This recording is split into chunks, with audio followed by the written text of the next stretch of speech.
mo doon nung wala nang import? Kasi for the longest time, including your playing years sa San Beda, may foreign athletes lagi tayo dyan, foreign student athletes. Pero ngayon, para sa'yo ba, mas makakabuti ba yan sa programa ng San Beda o tingin mo matcha-challenge talaga sila? I think it goes both ways. For me, yung import kasi nakakatulong. For example, sa akin, naglaro ako na may mga magagaling na import.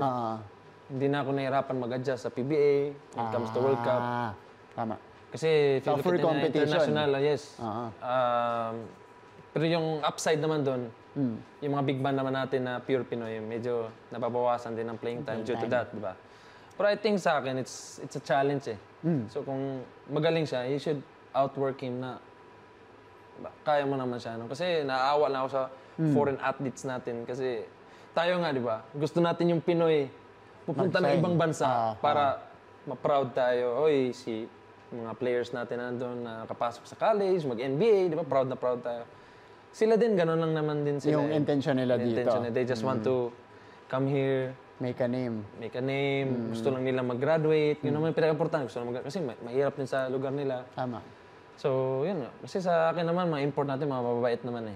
Pero, rule naman nila yan. It's okay. So, I think now, walang import. I think patas na nakikita natin kung ano talaga yung laro ng iba-ibang Pinoy mga sentro, di ba? So, I'm excited to see and watch kung ano yung magiging outcome ng desisyon ng NCAA na tanggalin yung foreign natin. Kumbaga, mas magiging level yung playing field para sa'yo. Pabor dyan yung Letran, San Sebastian. Kasi sanay sila na walang mga imports . All Filipino.